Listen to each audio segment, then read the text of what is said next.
College में कोई नहीं पढ़ता। यहाँ सब जो है एग्जाम से पहले पढ़ते हैं, वो भी इंपॉर्टेंट क्वेश्चन। और कभी कभी तो लोग ये भी कहते हैं कॉलेज यूनिवर्सिटी में कुछ भी लिख दो। तो पहले तो मुझे इस बात पे भरोसा नहीं था कि ऐसे कैसे कुछ भी लिख दो। पर मेरा मेंस का एग्जाम चल रहा था, उसी वक्त लॉ का पेपर आ गया। हमने कहा यार अब तो पढ़ाई हो नहीं सकती। और एक पेपर में तो जो क्वेश्चन इंपॉर्टेंट मिले थे उसमें से कोई क्वेश्चन ही नहीं आया। एक पल के लिए तो बॉडी का टेम्परेचर चला गया माइनस में कि यार भैया ज्यूरिस्प्रूडेंस में फेल हो जाएंगे। फिर हमें सीनियरों की एडवाइस याद आई कि यार कुछ भी लिख देना। फिर हमने क्वेश्चन उठाया, उस क्वेश्चन को एज हेडिंग लिखा और फिर पूरी लिख दी नेशनल इनकम के बारे में। और उसमें दो दो तीन तीन लाइनें अंडरलाइन की।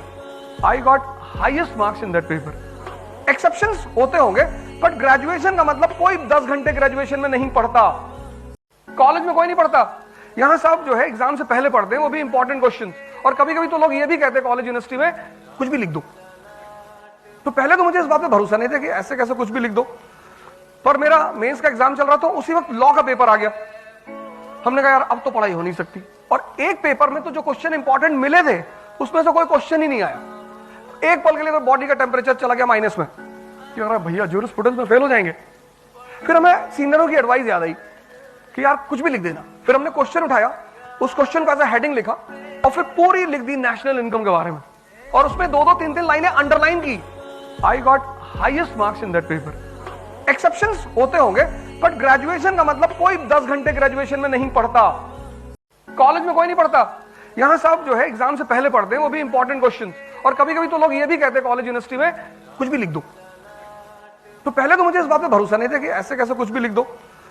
पर मेरा मेंस का एग्जाम चल रहा था, उसी वक्त लॉ का पेपर आ गया। हमने कहा यार अब तो पढ़ाई हो नहीं सकती।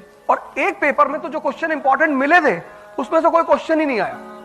एक पल के लिए तो बॉडी का टेम्परेचर चला गया माइनस में कि यार भैया ज्यूरिस्प्रूडेंस में फेल हो जाएंगे।